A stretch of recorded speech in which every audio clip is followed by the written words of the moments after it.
She kept showing me the number two. So when I see that, that's her way of letting you know that when all those years that you kept her alive, that was not by doctors, that was by her family. Literally a whole bunch of nothing. Literally that entire video, he said nothing amazing. He predicted nothing. He said nothing specific, nothing significant at all. Halloween is Charles Manson. Now he's creepy.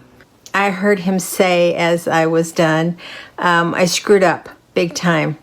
Hey, sorry guys. In my opinion, this lady is a complete fraud, scammer, grifter, full of shit. Her saying they loved each other so much, they were twin flames, but then when they fought, they really fought. It's also, it's giving like when it's great, but when it's bad, it was really bad. Yeah, you mean a toxic relationship?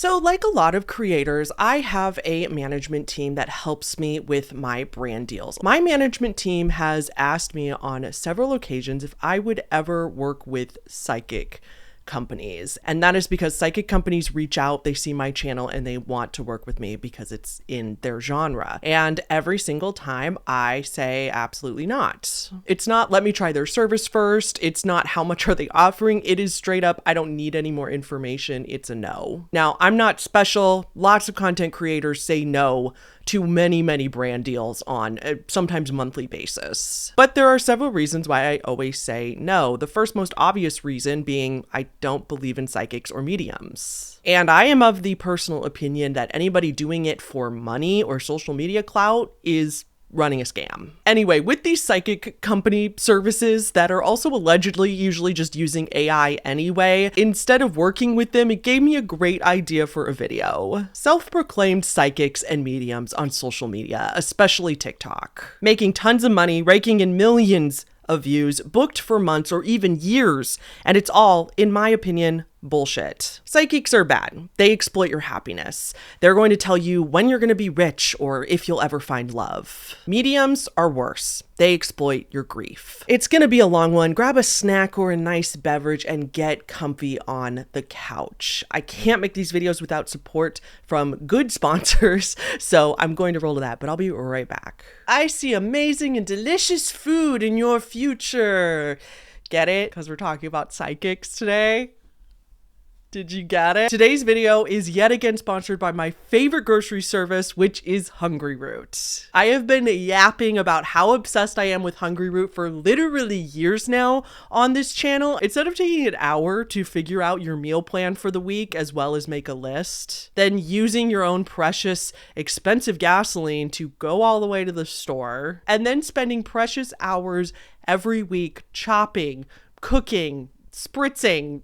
I don't cook a lot, so I don't know all the fancy words. But then when you're done eating, which takes, I don't know if you're like me, but it takes like 10 minutes, and then you have to clean the whole mess up. You could skip all of that and just get Hungry Root. Hungry Root has over 15,000 recipes to choose from every week, and there's tons of options that take 15 minutes or less to cook, which is definitely my style and speed.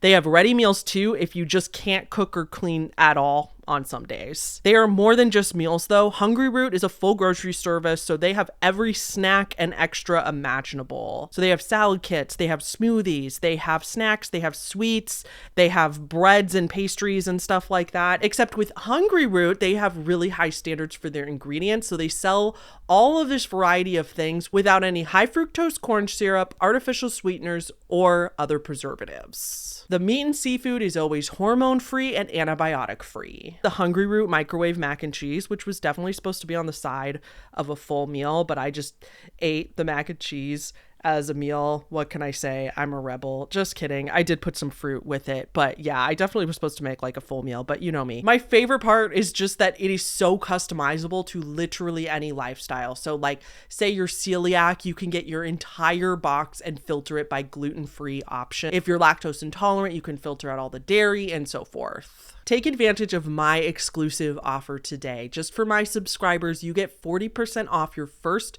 box plus a free item in your box for life. Click the link below or go to hungryroot.com and use code HannahTheHorrible at checkout. Thank you again to Hungry Root for being a continued great sponsor of this channel, and let's get into the craziness. Now, I do have a couple disclaimers. In spite of my fiery intro, which was of course written to draw you in and hook you into the video, I do have to say that just because I don't believe in psychics and mediums does not mean they don't exist. I've been wrong before. I could be wrong about that. I call myself a skeptic who is skeptical about my own skepticism. And I just want to make it very clear that this video is more aimed at the fact that I believe specifically psychics and mediums on social media doing it for either views or money or both. I believe those are all hoaxes. I believe that those are scams. I don't believe that those are real. However, if you are a medium or a psychic or really truly believe that you have these other powers, I've heard a lot of very compelling stories, and you kind of keep it to yourself, or you have kind of a private practice where people come to you. You're not doing it for fame or to just try to basically put yourself on a pedestal, we'll say, like a lot of the creators we're going to see today. I have no beef with you, and I'm also not saying that you're real or not. I don't know. I don't know the mysteries of the universe. I think it's important to make videos like this so that we kind of practice and learn how to look at stuff on the internet through a critical lens. The second disclaimer is please do not send any hate or negativity to the people that I talk about in this video. Everybody I talk about in this video presents themselves as public figures. They have big platforms on TikTok. I have no reason to hide their identities or anything like that. Most of you are going to know who they are, whether I hide their identities or not. They're that like prevalent and big. And I just want to also be clear that this video is not meant to just like drag people. It's not meant to just take somebody down. While I am going to be extremely critical and opinionated about the people we talk about, that's not really the point. They're more just really good examples and the biggest examples we have of what I'm talking about here to make my point. I actually don't think that most psychics and self-proclaimed mediums are inherently bad people. I don't think that they know that they're exploiting people's griefs or hopes. I think that they honestly believe that they're helping people, and in some cases they are. We're going to talk about all that nuance too. Like I said, the point is to just help you learn how to sniff out bullshit for yourself. Sorry, longer videos usually need longer intros. Okay, so first of all, if you don't know, a psychic and a medium are different things. Psychics are people that can tell the future. They usually don't like have actual visions, you know, because then they would have to be way more accurate than they ever are. But psychics are ones that are like, ooh, I'm getting a feeling that something's going to happen, or I can tell that this is going to happen in this year, whatever. And mediums specifically are people who claim that they can talk to those who have passed on. People that claim they can talk to spirits, ghosts, the other side. They have a connection to the other side, and they can channel the other side, specific people from the other side, and get messages to their loved ones in the living world. They are separate things, but there is a lot of overlap, as you'll see in this video. A lot of mediums call themselves psychic mediums. Of course, we have to start out with how do they do it? We are going to deep dive this a little bit because the methods that they use are actually fascinating and very much not magical at all. It is a combination of things. Nowadays, it's elephant in the room. A lot of psychics and mediums who have a reading planned with you can look you up on social media beforehand. We can't deny that in a lot of cases, these psychics and mediums are able to kind of dig around, or they have a team of people that are really good at it and dig around for them and can find this information about you so that when the reading starts, they can pretend like they don't know those things already, but they can be more specific that way and give you more of a wow factor that way. And that is called hot reading. However, of course, this is not always the case. A lot of psychics and mediums, you can sign up for readings with them using an alias so that they don't even know your real first name before they see you. They don't know what you look like or anything like that. A lot of them who are like saying they're legit will allow you to sign up for a reading with them without giving them any personal information so they can't look you up. And then secondly, as we know, there's been psychics and mediums grifting people for centuries. So it's not like this has only been a social media phenomenon. They've had other methods way before social media was ever a thing. So the real true answer is that psychics and mediums fool you with a combination of cold reading, which is something that you've probably heard of, but it is combined with natural human biases and psychological phenomena. So you imagine you want to talk to a loved one, your grandmother just died, or you had a really, really tragic loss in your family recently or years ago, and you really, really feel like if you talk to a legit medium, they can channel this person and you can just have some closure or have some connection to them.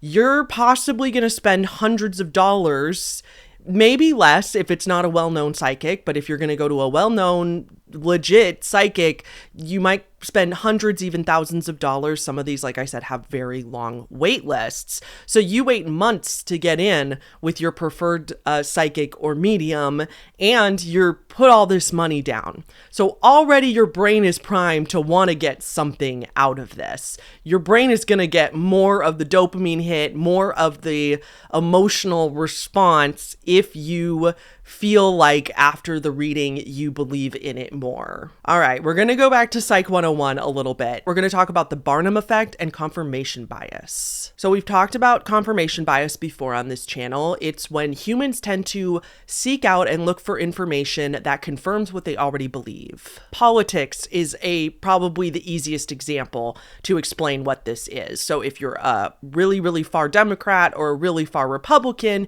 you're more likely to only read news articles from those perspective sides. You're very unlikely to read news articles from the other side and be like, you know what, they have a good point. You know, if you're terrified of spiders, you might feel like you see spiders more often than the average person, and that's because you're looking for them because you are anticipating being scared. The Barnum effect, on the other hand, is used most in personality tests or astrology. Say you take a BuzzFeed personality test online.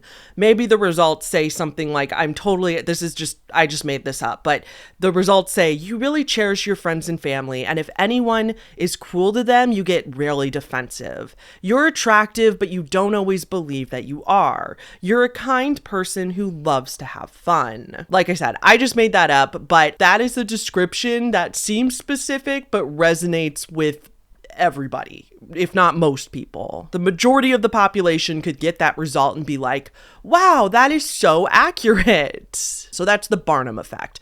This is often in the newspaper when you see your astrology, your sign, and it gives you a little thing for the day. It's also going to be very Barnum effect heavy.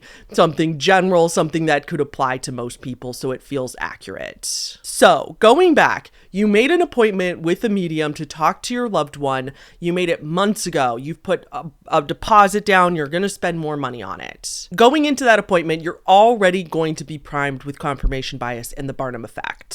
So when the medium sits in front of you and says, they're really telling me about a green shirt. What's the green shirt about? Because of your natural psychological bias, you're more likely to make the connection for the medium. The medium doesn't have to do much in that situation.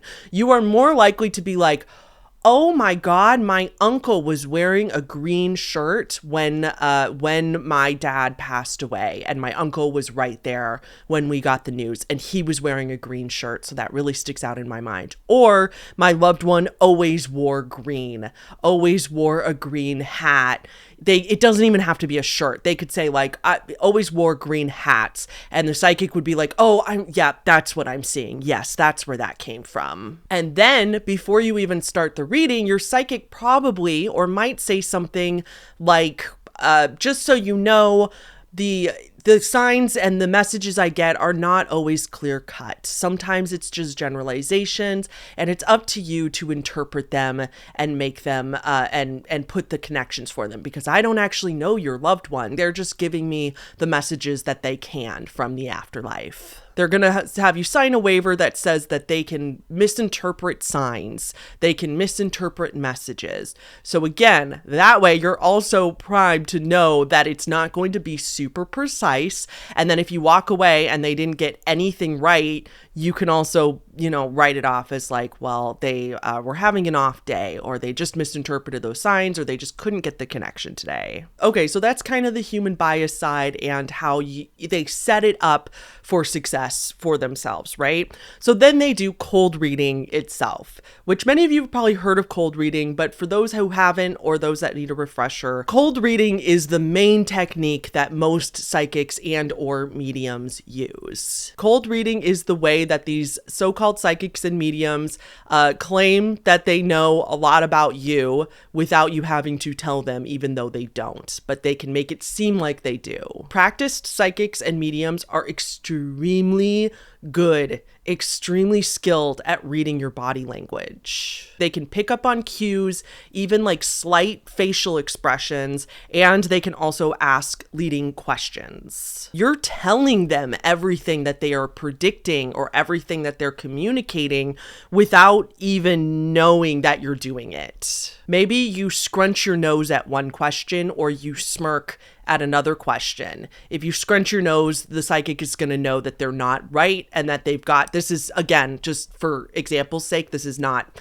I'm not actually skilled at cold reading. I don't know exactly precisely. I've never done it myself. But like, say you scrunch your nose at one thing that they say, they might notice that when an average person wouldn't notice a split second of a nose scrunch, and they're going to know that they're not on the right track. They need to go in another direction. You might kind of half smile or smirk, or during these readings, a lot of people are emotional. So you might say something and people often their reaction is, or like I just got chills. We're going to see a lot of that kind of thing in here. And like, then obviously the psychic's going to know that that's the right track and that they should continue down that path.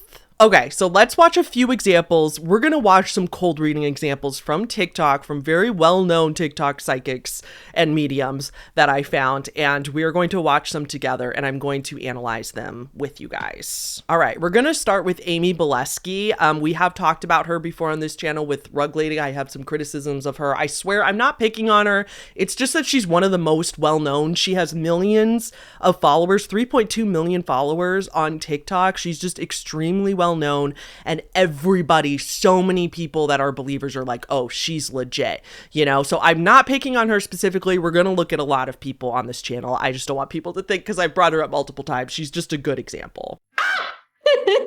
I just got so many chills. Oh my gosh. I have a soft spot for Gary's. That's what my crystal is named behind me. Gary was never up in Canada, correct? Nope, he was. That's why you're so nice. Do you talk to people internationally? I mean, obviously me, but like... I'm an ESL teacher online. Who's 10 year? I can't think of a 10 year. I do have a 10 year. I have 10 years for my job this summer. Really? He goes, and by the way, honey, happy 10-year anniversary. I'm so proud of you. There's something else I branched out on. It's kind of like a job, but it's related to him. Helping people gain access. These are words that they're trying to say. To what? He referenced it as in like... Before we move on, we're going to start, I am surprised that Amy even posted this video because it is so obviously cold reading. Does she know that tenure and 10 years is not the same thing? Because she just said that, what is the 10 year about? And she says, oh, I have tenure for my job. And then she was like, oh, well, he says happy 10 years. That's not what tenure is. It might not be 10 years specifically. So that was a connection that she, like I just talked about, that she made. She was like, what does 10 years mean? And she's like, oh, well, maybe that I have tenure? See what I mean? She made that connection, not Amy. Like helping people gain access to like care. And he goes and he references like my father and his cancer that he had. I can explain that. Okay. And then he shows his face on a pamphlet or on a book. That's what he keeps showing me, like the square author part. What is that about? Don't die on me. I know. Oh my gosh. He had cancer, but it was so fast. Yes. Or no? I started like a little business crocheting, and part of everything I sell, I donate to the hospice he was in. My card literally has his picture right on it. That's amazing. Yes, that's him. Yes, he knows. Can you tell me what type of cancer you had? Do you know? He says, all I wanted to do is say I love you. And he's talking about how frustrating it was to like that. That's he's talking about seeing you. He says, I tried. I was like, I know you did. He knows you were there. Did he deal with anything in said head or brain as well? What is that? He had glioblastoma, which is brain Holy, cancer. he did. Like the worst of the worst. That's why he's so frustrated by getting speech out. P. Why did I say P? There's a reason why I said P. Who's the P name? Oh my gosh, I don't know if this is it, but I asked him before this. I said, Dad, tell Amy what my nickname was for you. And he would call me Pony with a P. Yes! Yes! I just got so... Okay, sorry. First, just reacting to the cancer part, when Amy goes like talking and she's like, I can't, and she's like imitating the way that he's talking and saying like, oh, he's having a really hard time talking, and like, oh, what kind of cancer was it? Something in the head? And she goes, yeah, glioblastoma, that it was brain cancer or whatever. That part, clear cold reading. First of all, if anybody dies from cancer, it is, and especially if they mention that they go into hospice, people that sick from cancer who are literally dying from cancer are not going to be able to talk. Pretty much no matter what cancer you have, they're going to be on a ton of drugs. Their body's very, very weak. It's going to be difficult to talk. That would have applied to literally any cancer. If she said that it was lung cancer, she would have been like, oh, that's why he was having a trouble speaking, because of his lung. Like, you know what I mean? That was not communication. That was just a lucky guess, because most people with cancer have the same traits. And then the second part that we just watched, where she says, where's the P coming from? And the readee, the person who, the customer here, is saying like, yeah, I asked him, or like, I wanted him to ask you or tell you what my nickname for you was. And then she's like, oh yeah, that was my nickname, Pony. It was like, and again, if she just said the letter P, most people have somebody with a P name in their family. And if it wasn't a Paul, an Uncle Paul, or a brother Phoenix, it would have been like, oh my God, I used to call him Papa or Pop Pop, something like that. You know what I mean? Like, she's the one making the connections. Amy is just saying random lucky guesses. So many chills. Oh my gosh. I just want my dad to know I would be by his side as many times as I have to. I would have done anything. I hope he's not mad at me. I'm like so worried that he's mad at me. Why would he be mad? I promised him I would be by his side for everything. And then the last minute when I went to the washroom and I heard my dad passed away and I ran back out, I was like, Daddy, I love you. And he came back, like looked at me and then passed away again. I hope that like he knew I was there, that I didn't let him down. That's why he said, tell her I know she was there and I couldn't say I love you too. And he's,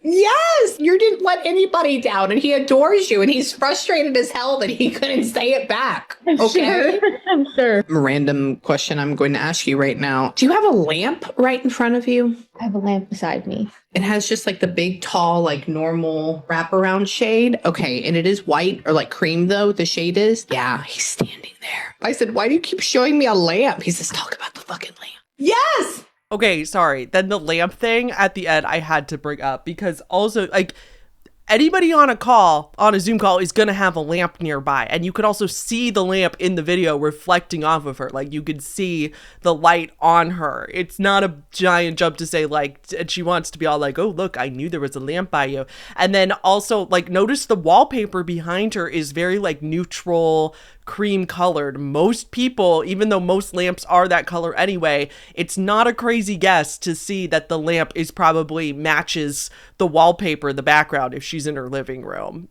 You know what I mean? And then the other thing that gets me, this is also not just Amy, all the psychics we're going to watch today. I love it when they get something right. They're shocked. Yes! Yes! They're always like, oh my God, I'm shocked. And it just drives me up the wall. Why are you shocked that you're getting stuff right? Aren't you a psychic or a medium? Shouldn't you be used to that by now? The thing with Amy Bileski is that I do understand why people like her. I like her. Like I see her and I feel like I could get a coffee with her and hang out. She seems like a super fun, kind person. You know what I mean? And it feels like I'm getting the vibe that her intentions are genuine, that she really thinks that she's helping people. She's just enthusiastic. She's sweet. It feels like she's one of those people that the second she meets you, she's like friends with everybody. You know what I mean? And so I do understand why people like her. And I'm also, like I said, not knocking people for going to psychics, because even if it helps, like if they believe it, but I don't, like if it helps them heal, I do understand that argument. If it helps them feel closure or feel connected to their loved one, like who the fuck am I to tell them not to do that? I'm not telling them not to do that. Okay, let's leave Amy alone for a while. Now we're going to talk about Cale O'Donnell. Oh my gosh. He's pretty well known in Australia, and I will admit, he's good. This guy's good. This was a real moment with a client. He's telling me that he passed away in an accident because he was drunk. Yes. This is the second accident he had. Unfortunately, this time he passed away. Absolutely. And he had the accident around the same month, around the same date, twice. He tells me that he was then sent to a hospital and you came alongside him and you actually were there as he passed away. You gave him beautiful messages that helped his soul depart from this world. Yeah, that's what I did when I was next to him in the hospital. He wants to confirm with you that every message that you shared, he was listening and he was inert, and he wants to thank you that you allowed my soul to go off into heaven. Now, like I said, this guy is good. Whether you believe in psychics or not, this guy is good, admittedly. Way more specific than Amy, we'll just say. Like, Amy's pretty obviously cold reading, I feel like. But I strongly suspect that because Cale is well known, I believe he tours. I think he had is he this guy or another guy that had a TV show? I don't know, but he's pretty well known, pretty popular. So I have a feeling he has a team, and I have a feeling that he's doing a combination of cold reading, warm reading, and hot reading. I have a feeling that he was able to look up this woman's information beforehand, and he was able to find either a obituary or a GoFundMe or something explaining what happened and how this person died in the motorcycle accident. Someone in the comments challenges him and saying that this would be public info and basically saying what I just said. And he actually replied, he said, not from a remote town in India. Like, this wouldn't be in the local news. Like, I wouldn't be able to find this on the news. So therefore, I didn't know this going in. Like, okay, fair, but I still have a hard time believing he doesn't have a team of sleuths behind him that can go look up clients and see if they can find, like, they probably have a GoFundMe set up, or they probably had some sort of like funeral service obituary online if he could just find the name of this person, and he had skilled people helping him look stuff up. And let's watch another video from him, because this is interesting. So let's just watch this one short. This is a real moment with a client. So before she passed away, she's telling me that she gave you something of hers. She's showing me a necklace or something. Have you got it? Yeah, this is her necklace. She wore it every single day of her life. She also lets me know that you have a son, and you gave him an expensive gift for a big birthday recently. Is this right? Oh, are you kidding me, Cale? For my son's birthday, because he has so much freaking energy and he's 2 years old, we bought him a backyard playset, and it was like $3,000. Above your fridge, there's a red photo frame, and there is a photo of her inside of it. Is this right? Yes. That's her. Holy shit. The necklace part, that's very obvious cold reading. He saw the chain, it was under her shirt, but he could see the chain of a necklace there. If your mother had just died, it's not a wild guess to think that she's probably wearing her mother's necklace. And jewelry is like one of the biggest, most common things that people take as like a memorabilia or a trinket from their past loved one. I have jewelry from my grandma's house when she died. Like, it's one of the most common things that people do. So she's wearing a necklace, and he didn't even say, he was like, notice that he goes, she left you a piece of jewelry. Was it a necklace or something? he's opening it up for like, if he's wrong about the things she's wearing, you know, most likely she has a ring or earrings or something like that, so that he opens it up so that if he is wrong, he kind of has a little wiggle room there. So I honestly think the necklace thing is definitely just cold reading. The other detail is pretty dang good, I will admit, because he talks about the red frame on the fridge. Like, that's pretty specific. How would he... I don't think he could get that from cold reading. People that are cold reading are going to say like, oh, I see something red, maybe in the kitchen or the living room that meant a lot, or that was like significant. You know what I mean? And he says specifically there's a photo frame, a red photo frame on the kitchen on the fridge. And so that is so specific. Your fridge, there's a red photo frame, and there is a photo of her inside of it. Is this right? Yes.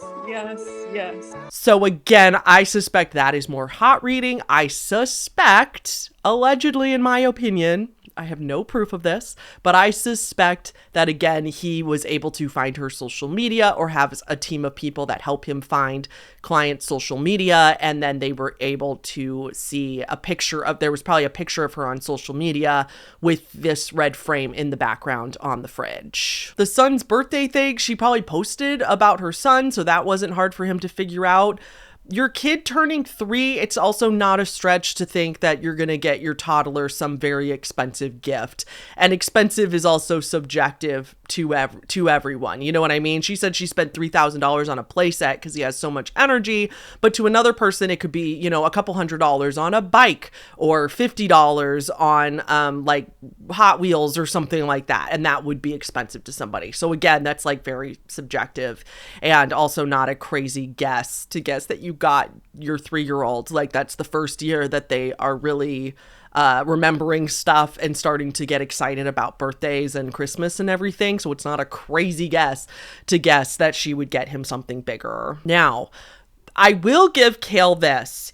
If he is completely fake, as I personally believe, but again, that's opinion, speculation, he's good. He is good, because in some news articles that I read where he's involved, Kale recommends that people sign up. He like helps, he's the psychic medium that helps people spot fake psychic mediums. He is the one, and this is the reason why I included him in this video too, because I don't want you guys to think that I'm just picking the easy ones to debunk.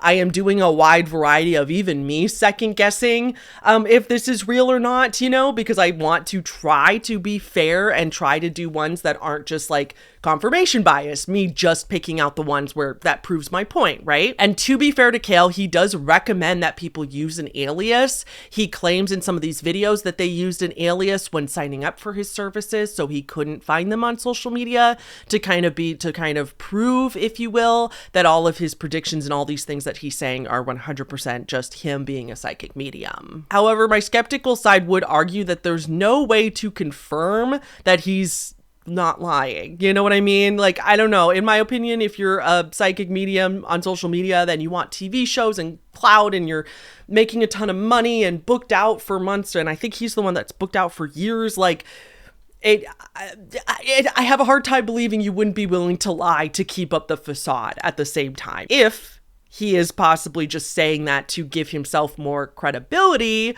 and he's smart enough to be able to trick people into thinking that they don't know anything, that he doesn't know anything about them, but he can give them such specific predictions. I mean, I could also see why wouldn't they lie about that if that's their entire career. Kale is probably the only one. If he could somehow prove to me that he honestly doesn't know anything about any of these people, I might believe him. But the last point I'll make about Kale, though, that again that I think makes it probably likely that he's just hot reading and cold reading, is why is he vague about some stuff but not other stuff? Why is he super specific about the motorcycle accident, for example, but then he goes on, that's hot reading, you know, very specific and accurate, but then he cold reads the rest of the time. He goes, well, the messages in the hospital, he heard you. He can't tell her what the messages are. He can't, you know, he's not specific about that. The necklace, that was obvious cold reading.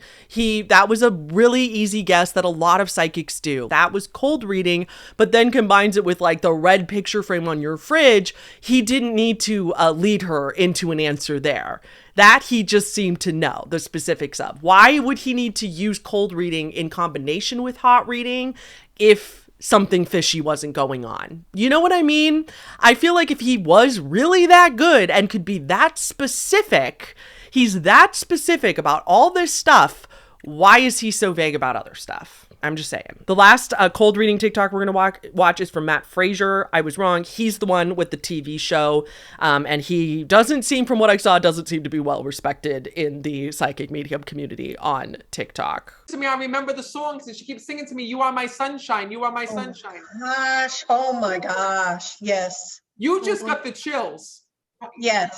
That was your Yes. that was your granddaughter's spirit letting you know that she was there. She also wants to thank you for putting the teddy bears in the casket with her. Oh my gosh. Pause. You just got chills.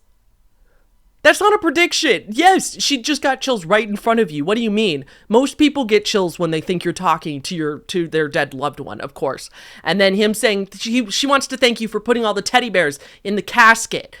Yeah, again, just like the jewelry, if a child dies young, most, if not all funerals, they're gonna have, if he knew that there was an open casket, they're gonna put toys, bury the toys with the child. Anybody could guess that. Literally anybody. That is not psychic powers. That is not a sixth sense. Almost every single human on the planet, unless they're cremated, if a baby or a child dies, their teddy bears, every single child that dies young is going to have their teddy bears buried with them. It's a comfort item. They want them to feel it's comforting for the family. You get it. She just showed me that her teddy bears are there with her. Oh my word. Okay. It says in Matt, she goes, "They made me look like a princess before I died." We always called her Princess. She tells me that. She says, and when I left this world, she goes, I looked like an everyday princess, because she's bringing that through. She says, so she wants to thank you for that. And also she tells me somebody actually even bought her a tiara for her head. Oh my gosh. Yes. What? The fact that they're shocked. Are you kidding me? You just confirmed to him that they call her Princess. A little girl. What little girl doesn't have a tiara, especially if her nickname is Princess? That was just... People believe this. Oh my god, a little girl called Princess? Somebody bought her a tiara? No shit. Find a little... It would be crazy if a little girl didn't have a tiara. Oh my god. Tiara, and she actually was buried with that as well, because she's acknowledging that when I'm connecting with her. She says, and Matt, nobody knows this. Oh my gosh, yes. Mm-hmm. Know that one of the things that she said to me, she says, is Matt, she goes, you need to thank my grandmother and you need to tell her to go back and tell the family that I am fine. Oh she says, my goodness, I will. This is something that has hurt everybody about regarding her passing. Duh. Yes. But she tells me one thing. This is so important. She says, Matt, my family was told that I was not going to survive here in this world from when I was born. Did they tell you she wasn't going to live past 2? That most children with her illness die by the time that they're 2. Mm-hmm. That's her way of acknowledging that. Because she kept showing me the number 2. So when I see that, that's her way of letting you know that when all those years that you kept her alive, that was not by doctors, that was by her family. She says it also, Matt, she goes, everybody wrote me such beautiful notes, because she shows me some notes and cards that were left with her when she had died. Oh my gosh. Yeah, so she that's says right. to me, when she got to heaven, The family was the one that kept me alive, not no shit. Everybody again is going to believe that the spirit of the family taking care of you. And also everybody writes notes to, are you kidding me? I just don't want anybody to think that misconstrue this as me reacting like this about a little girl dying. Obviously, that is so tragic, and I feel for this family. I just want to be very crystal freaking clear that this reaction is at him making the most obvious generic statements of all time, and these people being amazed and shocked and thinking that they're really connecting with their past toddler. I'm pissed at him, at Matt, for exploiting these people's grief, knowing that they're going to be so emotional, because this is one of the most tragic. I mean, like, a grandparent dies is super duper sad, but a little kid dying in the family, he's And she got to read all of these things. Oh my gosh, this is unbelievable. Is it? Your granddaughter tells me this. She says to me, you were like another mother to me. She says, I was there all the time. She says, and caring for her was like a full-time job. She says, It but was. you did it because you loved me. She says, but she's coming through right now because you go back and you go through so much hurt and you go through so much pain watching the way she had to live her life here in this world. But she wants to let you know one thing. On the other side, she can walk, she can talk, she can move, and she can speak.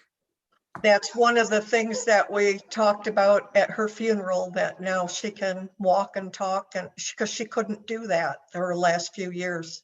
I'm going to tell you she can do it now. Oh my gosh. Girl. She says, tell my grandmother this. She says, tell her that one day when she passes, not for many, many years, but one day when you do, you will not recognize who she is. Oh, wow. She says, Wow. because she says, I am completely healed. She says, so don't worry about me. Don't cry over me. She says, my soul is free. She says, and I am safe and at peace thanks to you. She says, so thank you for every single thing that you did. Amazing. She's saying this is not just a message for you. This is a message for her family. So please take this back to all of them. Please let them know she was here today. And more importantly, that she is safe and at peace. I will. All right. Thank you. You're very welcome. We're going to leave you with that. Literally a whole bunch of nothing. Literally that entire video, he said nothing amazing. He predicted nothing. He said nothing specific, nothing significant at all. All generic statements of what anybody who lost a child that little, I'm got something in my eye, universal practices for somebody who died in that manner. And again, this is frustration at Matt Frazier and psychics in general. That poor family, like not the grandparents who are sitting there feeling so amazed and everything. When he said, no, I feel so bad for them. Like I feel empathy for them and the little girl who lost her. Oh my God. Okay. And like I said, I hope the grandmother gets peace from this. I hope that this genuinely helped her. I hope that this genuinely helps anybody that goes these. But the psychics themselves, like, I'm sorry, but the fact that they believe their own bullshit is crazy. So before we move on, let's talk a little bit about like why do we believe this? I know we talked about this, like how they do it, how they trick us, but why are we so willing to believe this? So many people walk away from these readings and these sessions going, oh my God, they could not have known that. They could not have faked that. That was way too, nobody knows that. Nobody in the world knows that outside of the family or whatever. They're so, like I'm just so positive of the afterlife now. I'm so positive that this was real and I really talked to my loved ones. They could not have faked this. But the answer is that a psychic or a medium could. They could fake it. I run into this a lot in the TikTok debunking videos, right? A lot of people are convinced that something is real versus set up based on the emotional reaction that the person taking the video has. If somebody has a paranormal experience and they're crying about it, if somebody has a paranormal experience and they are genuinely shocked or have genuinely very, very scared reactions, more likely there is a higher ratio of comments going, no one could fake that reaction. I believe this one because the reaction is so genuine, or this person seems so legitimately scared. And to that I say, that's because you've never practiced acting before and you've never been in the world of acting. Sure, to the average person, it seems like that random person being scared of a ghost on TikTok seems like a really genuine fearful reaction. And then another common response is, I know acting. I know if somebody's acting. I can see bad or good acting when I see it, and this is not acting. No, you don't. You don't know good acting or bad acting. And I'm saying the same thing about me. I can't tell really good acting from a genuine reaction sometimes. The point of good acting is that you can't tell when somebody's acting. That is why Jennifer Lawrence and Morgan Freeman and Meryl Streep all have Oscar awards for being good actors. The reason they get that award is because they are so good at acting, you cannot tell that they're not being genuine. It is indistinguishable from talking to just a normal person on the street. Yes, of course, the average TikToker is not going to be an Oscar-worthy actor. I understand that. But you don't know what the average TikToker is doing with their time. They might be practicing some acting behind the scenes or looking up good acting skills. They may be practicing their acting, practicing the TikTok lines that they're going to say for this ghost video that they're setting up. Maybe that person was in theater in high school and there would be no trace or evidence of that on social media. You don't know that they did 3 years of acting in high school. And so they are naturally good actors. They do know how to act, or they can cry on cue. They could fool the internet, and they do it all the time. It happens all the time. Excuse me, are you back there again? This has become its favorite spot. Now, and there he is. Okay, that's enough water, please.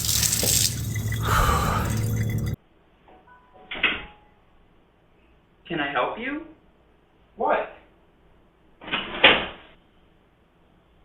I almost just killed you. Oh my god, thank you so much.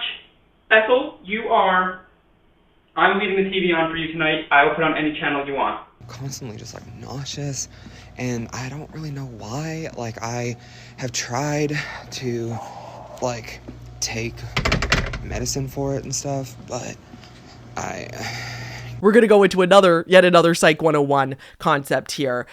My point here is that people tend to overestimate their own abilities and underestimate other people's abilities. In this case, people tend to overestimate how well they can tell if someone's being genuine or not, and they underestimate that person's ability to act. They underestimate the fact that that person might just be a really good actor or just good at acting genuine. Part of this in psychology we call the Dunning-Kruger effect. It's when we tend to have an internal bias for ourselves and we overestimate our own capabilities like I just talked about, and then we have this external bias for other people. We often underestimate their abilities. Like I said, you're overestimating your own ability to sniff out an actor and underestimating the other person's ability to act. Another thing in psychology that goes along with all this is something called the truth default theory. We have a natural human inclination to assume that by default, other people are telling the truth. That the truth, unless they have a very specific, very, very good motivation for lying, most people in general are telling the truth or being honest with you and genuine with you. Because humans are a social species, because we need each other to survive, we get along in a society to survive. In order for our society to thrive, in order for the human species to continue, for us to want to mate, we tend to go by default, assuming that other people are telling the truth for the most part, because we want to see the good in people, because we have a natural inclination to want to connect with other people, to get along with other people. And just because I know what these are called doesn't mean I don't do them myself. I myself often overestimate my ability to spot deception. Anyway, you could see where I'm going with this, right? We are therefore going to often overestimate our ability to sniff out a fake psychic, and we're going to underestimate an average psychic or medium's ability to fake us out. We are going to think, well, I am a smart person. I have a pretty strong bullshit detector, which you might. Again, I do too. It doesn't mean I am immune to being fooled. And then we're going to think that naturally this person doesn't want to deceive us. This person is going to be genuine. And again, they might also think they're being genuine. And so we underestimate the ability of a psychic or a medium to fool us. But in truth, what a lot of people don't really resonate with and think about very, very critically is that mediums and psychics spend years mastering their craft, mastering cold reading. They're doing this often for hours every day. This is often their full-time job. They are seeing, possibly several clients a day to maybe a dozen clients a day, depending on the practice you're in, and often do this for years. Imagine doing something day in and day out. Your job, for example, you do it day in and day out. You are so used to it. You do it like it's just automatic to you. You know what I mean? You sit down at your computer and respond to emails. You know what to say to the most situations because you've done it for years. You do it day in and day out.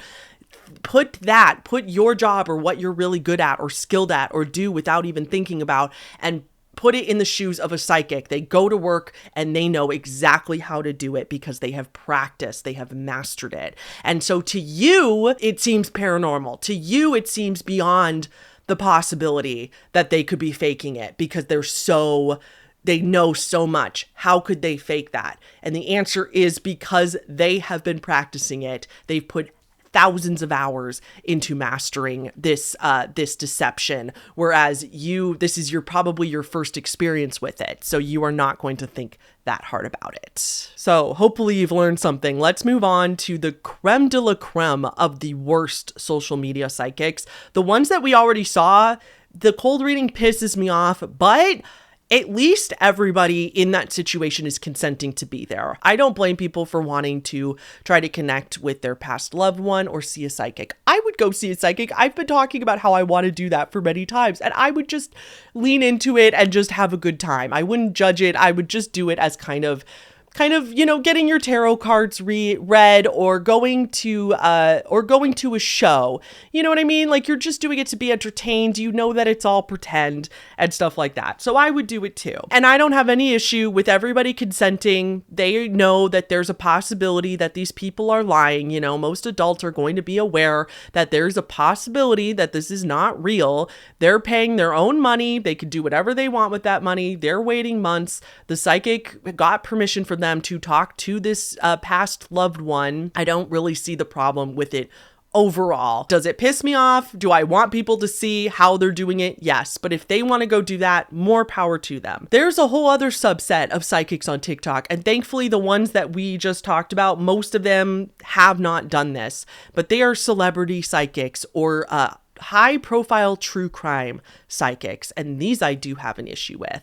Before we get into it, I do want to be clear that Amy Bolesky, who we talked about first, the first one we react to, who's very well known, she has done this with Gabby Petito, but I'm not going to be talking about her in this next section because she got permission from the family. So I do respect Amy for that. I will give her credit for that. She does go to the family. She got permission from Gabby Petito's parents to do a reading with them and try to connect with Gabby Petito. And they also gave her permission to try to connect with Gabby Petito and I believe to post it on her social media and everything like that.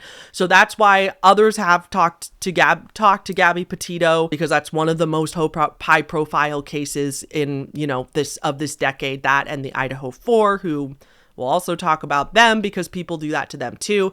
But I don't have a problem with people if they talk to the family and ask explicit permission from the family to do these readings. That's none of my business. But there's ones that don't do that. There are other mediums and psychics on the platform that talk or peek exclusively in at random celebrities. We're talking Naya Rivera, Michael Jackson, Robin Williams, all of these celebrities that have passed away, and they're claiming to send us messages and tell us what they said to them as mediums. And like I said, it gets even more problematic when people start talking to or channeling Gabby Petito or the Idaho 4 without the permission from the families. One of the worst offenders of this is Cindy from Rowan Tree Groves. Pretty much all she does on her channel is claiming that she's asking celebrities permission if she could peek in on them in the afterlife.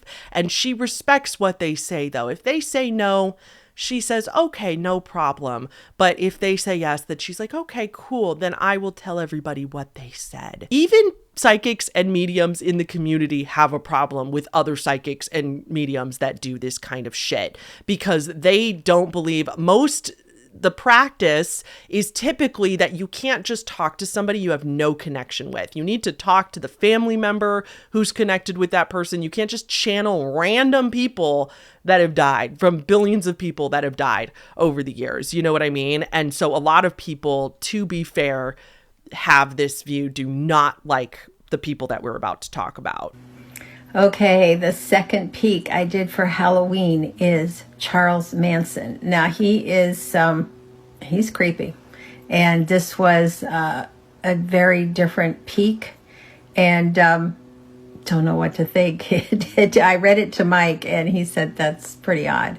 So anyway, Charles Manson died in 2017. I'm curious to see if Manson is in the afterlife. He did not directly kill anyone that we know of, but he did order the murders of 7 people. I did a peek at Sharon Tate last year. This year I will try Charles Manson. He was insane as far as I know, so this should be interesting. I call out to him and just refer to him as Charlie. I can see a pure white room, somewhat like when I did a reading for Ted Bundy. I can hear his voice, but I cannot see him. There's no sign of anyone here, but I do see a table beginning to form, and there is one chair. I ask him if he will materialize, and he says he cannot. This is what I am now, nothing. I have no form to project. I ask him why he has a sound to project, and he tells me he's using my mind and soul to communicate with me. That startles me. I am not comfortable with that statement. He says, how do you think we communicate with you when you are here? We do not have a voice. I guess that is supposed to make me feel better. I'm not sure, but I think I better move on with this peak. I begin to smell something. I ask him what is happening, and he tells me he is able to manifest using my energy. Okay, that's enough of that one. What the fuck? Even if you did have this gift, and in my opinion, this lady is a complete fraud, scammer, grifter, full of shit. But even if this was real, let's say this was totally real for a second. Let's just pretend for a second that not only are psychics and mediums real, but they have the capability to talk to anybody in the world who has ever passed away. Let's just say that for hypothetical purposes for a second. Why would you talk to serial killers? Why? Why would you channel or talk to Ted Bundy, Charles Manson? Why? Like, ask yourself that. Like, just for a second, why would you do that? That's so unbelievably unethical to me. That is so messed up. That's so disrespectful to the families, because even if it wasn't complete bullshit, to give serial killers a platform, that is like going into a prison and interviewing Richard Ramirez, going into prison and being like, Richard, do you have anything that you would just really like the social medias to know? This is your time to shine. Tell us anything that you'd like. And he says something creepy. The only reason you're doing this is because you know it's going to get views and you want clout. It's clout goblin status. She should be ashamed of herself. This is abhorrent, in my opinion. I got asked by a TikToker yesterday to do a peek at Corey Monteith. I'm not sure if I'm pronouncing his last name correctly. He died 10 years ago yesterday, July 13th, at 31 years old. He used to be on Glee. And when I asked Corey if I could do a peek, he smiled at me and he said, sure. So I went ahead and looked, and he was sitting on the beach under a palm tree. He was wearing jeans, sandals, V-neck t-shirt. He had a bag of potato chips in his lap. He had a half-eaten pizza on the table next to him. And he just looked just really chill, very amicable, nice guy. He hasn't changed his age. I'm reading off of what I wrote down yesterday. He hadn't changed his age. He's not older or younger. He looks pretty much like he did when he passed away. And I heard him say as I was done, I screwed up big time. Hey, sorry guys. That was Corey. Thank you, Corey. How dare you speak on behalf of someone who died from an OD in a really tragic way at 31? And you claim that he says from the afterlife, I screwed up, guys. What is wrong with you? What is wrong with you? Who does that? But then in the top comments, somebody says, can you do Naya Rivera? I was hoping that they would be together. Cindy responds, I don't do anyone with children still alive under 18. Well, at least she has ethical boundaries. Never mind, Cindy, I take it back. You are a good person. I'll give attention and a platform to serial killers, and I will speak on behalf of really young celebrities who died of ODs. I draw the line at celebrities that have minor children. Okay, Cindy, take several seats. Jesus. I decided to do a second peek of the Idaho 4 because I said I would. They hadn't crossed last time, and just wanted to check on them one more time. I reposted my first peek a few days ago. This is the second peek. So when I went to try to call out to them, I called each of their names individually. And as I was standing there waiting, someone came and put their hand on my arm, and I looked over, and it was a young woman who was smaller. She had brown hair, and she told me that she was Xana. And so I thanked her for coming, and she said I'm very loud when I call out, so she heard me right away. And I laughed because I haven't heard that I'm loud in the afterlife when I call to them. So anyway, she told me that they're doing very well, that they're all ready to cross, and that they want to cross together. They're going to stay together. And she said that, I asked her, I said, when are you going to cross? And she said, in a moment. That's the way they reference time in the afterlife. Everything's in the moment. I did notice they referenced time correctly when I was there last time. So it kind of was confusing. Like I was wondering, are they by the lake here? Are they by a lake they've created in the afterlife? It felt like they were in the afterlife in the last peak, but they did reference time correctly, so I don't know. Anyway, the other thing I noticed about her, which is odd to me, usually when I'm in the afterlife, if I smell anything, it's usually they're baking, like apple pies, things that are really distinct. I'm sorry, I gotta cut it. I can't watch that entire video. Do you think she got permission from the Idaho 4 families, from their parents, to speak on their behalf when they can't speak for themselves, when their life was robbed from them? Do you think that she got permission from the families to just speak on their behalf? Tell them what their voice is when they don't have their own voice? Do you think that she asked permission? Because I don't think so. I think she would have told us if she had. This is sick to me. I don't know if I'm just too deep in this and I am just like sick of the bullshit because I've been watching so many of these videos. So maybe I'm overreacting, but I don't feel like I am. This is disgusting. And notice that this is the laziest content of all time. Like, notice how lazy this is. At least the other psychics that we watched see actual people and asked their permission.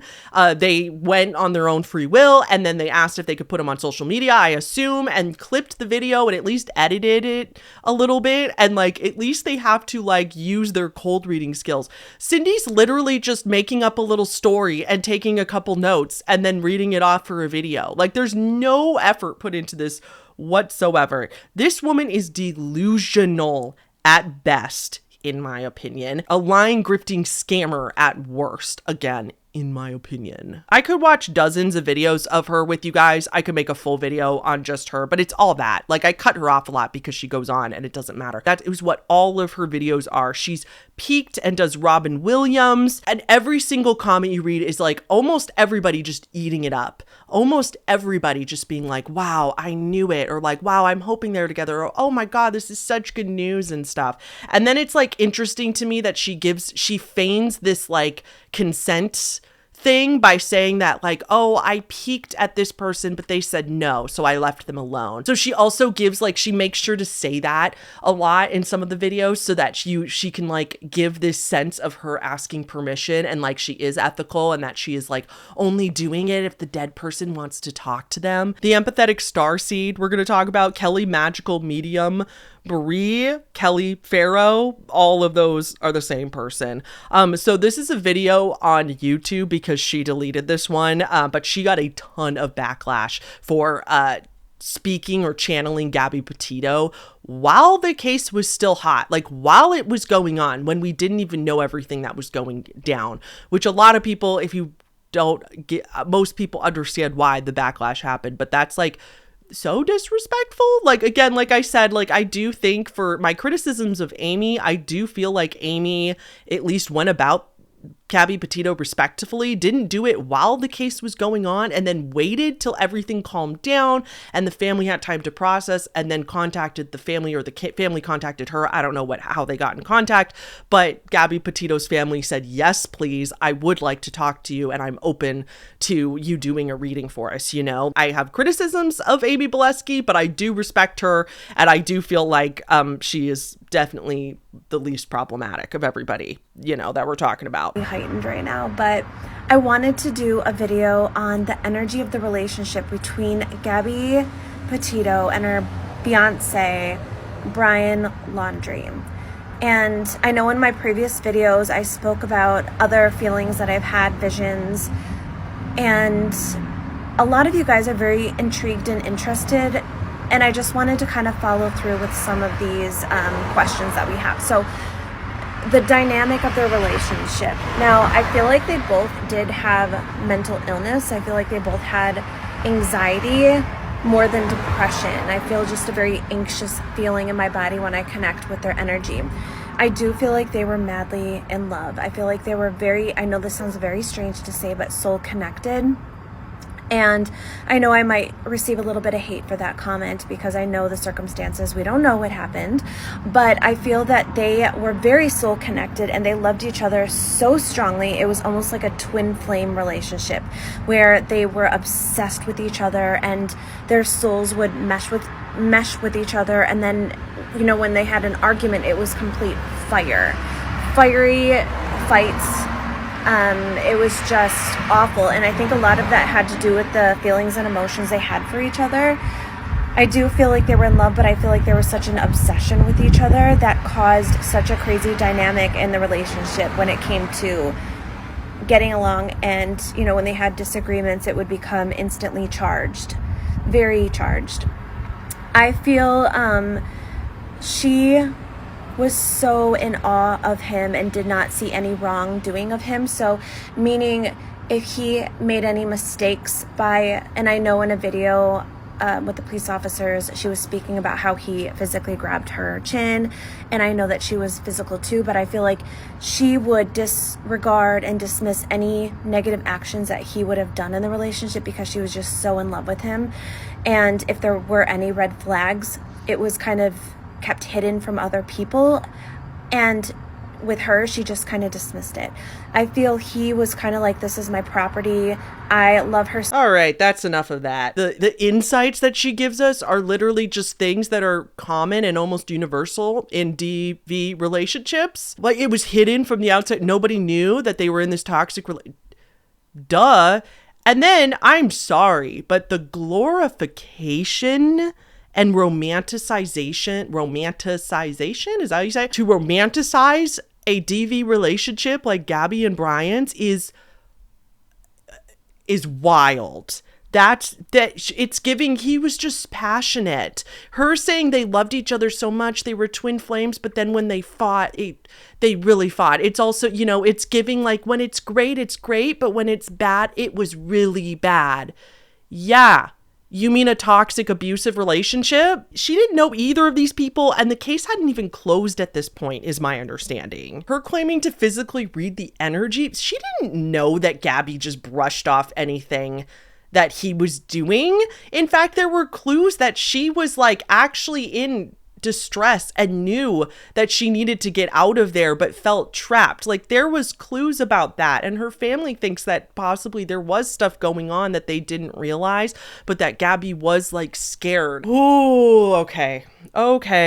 There's a lot of other videos from Gabby Petito that psychics did. Kelsey Davies was another one that allegedly made videos on Gabby at the time, and they both got a lot of backlash for doing that while the case was still like in progress and everything like that. And it was just, again, I don't have all those videos because they were all deleted, because they deleted them because of all of the backlash. Here's Kamala Hurley, a self-proclaimed psychic medium who's claiming that she knows about Madeleine McCann. I just did mediumship on Madeleine McCann, who is the little girl that went missing in Portugal in 2007. And I see that it has a connection to a dark occult group in Germany. What's crazy is that while I tried to record this video, the camera shut off more than 5 times. My dog was getting upset. And to me, these are signs of the occult world trying to block me from speaking the truth. I'm still like, whoa. Seriously? She was killed by the occult in a ritual? How convenient to speak to that on a case that's like been a cold case for 20 years and will likely not get solved.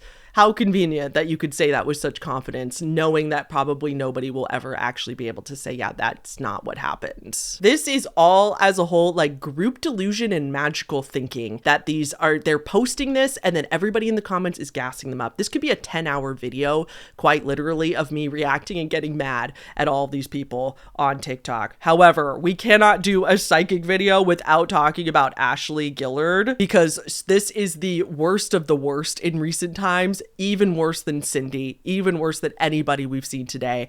And most of you have heard of this incident, but probably don't really know the details, or you forgot. So here's a refresher. So Ashley Gillard, I think it's pronounced Gillard, is a self-proclaimed psychic medium. She's been on TikTok, and she really wanted to exploit the Idaho 4 murders for her own personal gain and clout. She just had, I don't know, she just sunk her claws into that case and could not let it go. So she claimed that her little psychic ability powers, her sixth sense allowed her to see what really happened in the Idaho 4. And this is what Ashley claims really happened in her videos. A professor named Rebecca Schofield from the University of Idaho was having a romantic relationship, a gay romantic relationship with one of the victims. And because of this, she was the one that ordered the murder of all 4 students in order to keep this homosexual relationship hidden. So initially they met on an advisor-mentor basis.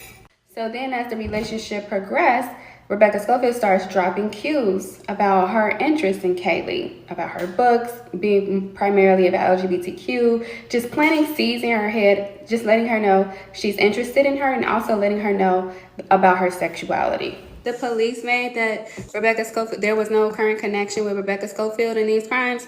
This is exactly why when I said I was chosen for this or I was sent for this and that God sent me on a mission to help with this case, I'm literally the only one who has made the connection. Now you guys are gonna see. This case opened the door for mass dissemination, thanks to Rebecca Schofield, her team of lawyers and their press release, mass dissemination of the truth. Because otherwise, it doesn't look like the police was going to solve this case. They literally just put a statement saying that there is no connection with the crimes in Rebecca Schofield. I'm literally the only one that can help with this right now. And I gladly take the responsibility. I gladly take whatever it is that I have to do to make it happen. And I'm grateful. Ashley, of course, had absolutely zero evidence to back up any of these claims. And there's plenty of evidence that Rebecca had absolutely nothing to do with not only the murders, but there's absolutely no evidence that Rebecca had any contact or relationship or even on speaking terms with any of these students before they were killed. No evidence connecting her to the crime scene. Plus, we also know who committed the Idaho murders now. He just pled guilty because he was so scared of getting the death penalty. In spite of the fact that he believed he could give 4 people the death penalty, he was too scared to get it himself. He's a very scared boy. Anyway, Rebecca sent a cease and desist to Ashley, completely justified. Ashley completely ignored the cease and desist and even made a video talking about how she was going to wipe her ass with them. Because it's the man letter Rebecca Schofield attorney sent me by the tissue so I can wipe my with it. So Rebecca, rightfully, yet again, sued Ashley and is in the process of suing Ashley for defamation.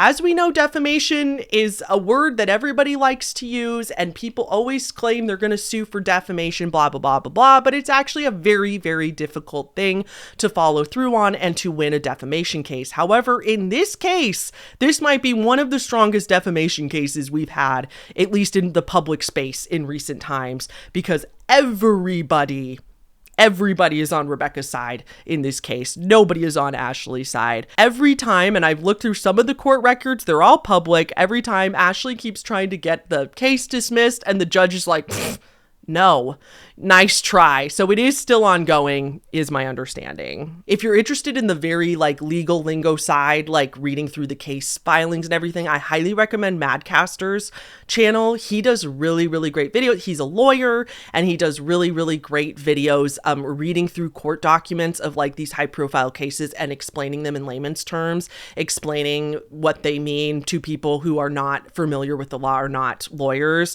And so I will try to remember to link him in the description, but this is him, Madcaster. All that to say is that this is where it can really go wrong. And I really do hope that Ashley gets a rightful punishment for this. Whatever the judge, you know, deems that as the rightful punishment, I hope she gets held accountable for this, because this is absolutely, obviously this goes without say, but this is not okay. This is blatant defamation. It is unbelievably heinous to accuse somebody of such a crime without any evidence except your magical thinking and you thinking that you have magic abilities that you cannot prove. And she is doubling down. She keeps doubling down.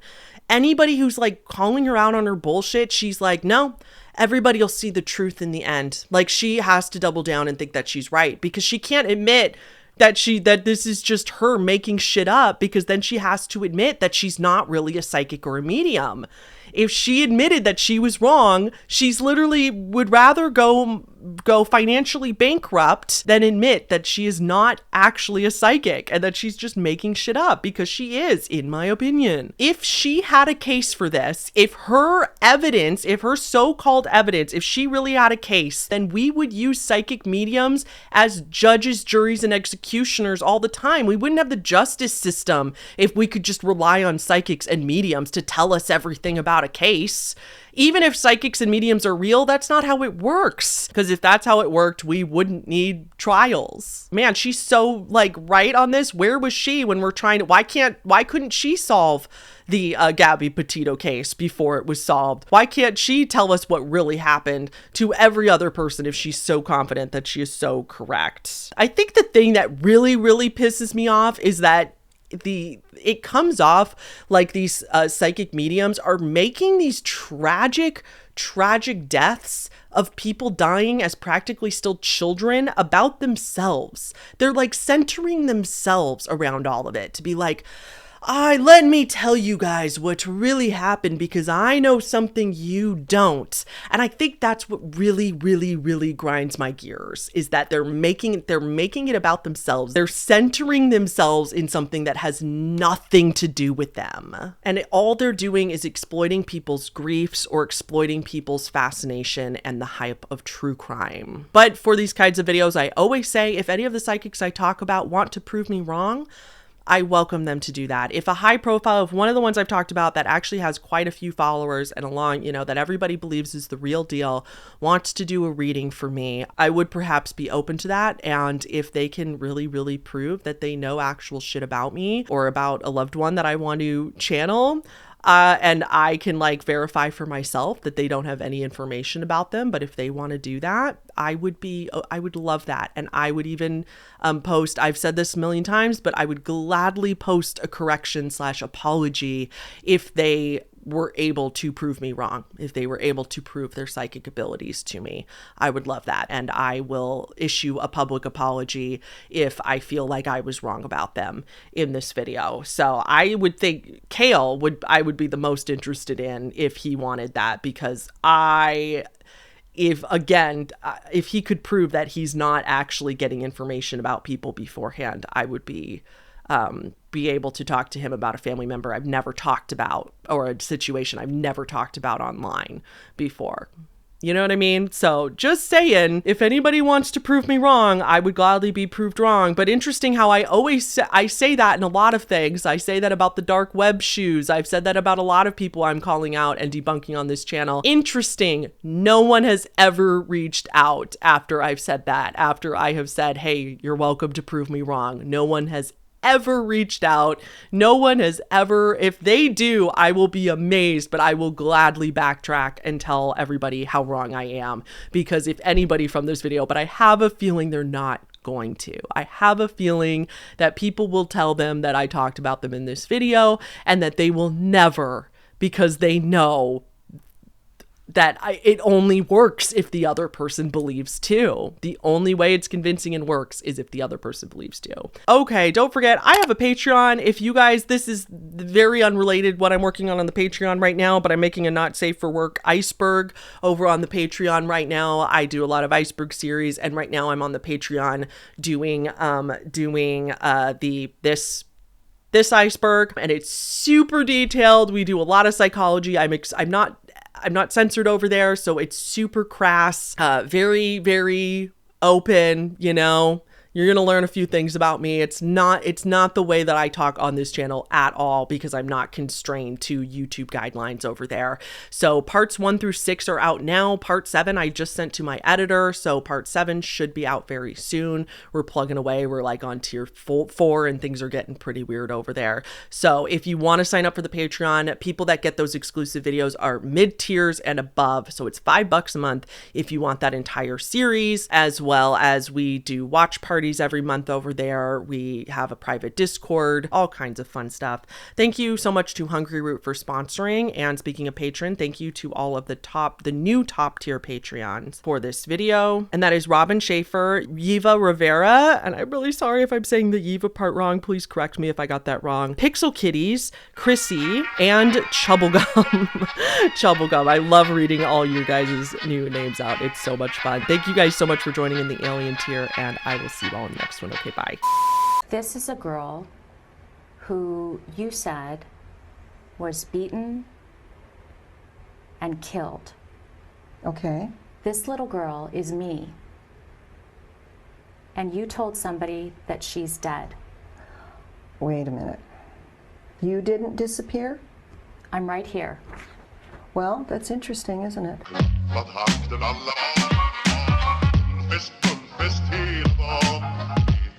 Från livets grottekvarn. Guldfisk, guldfisk hela dagen.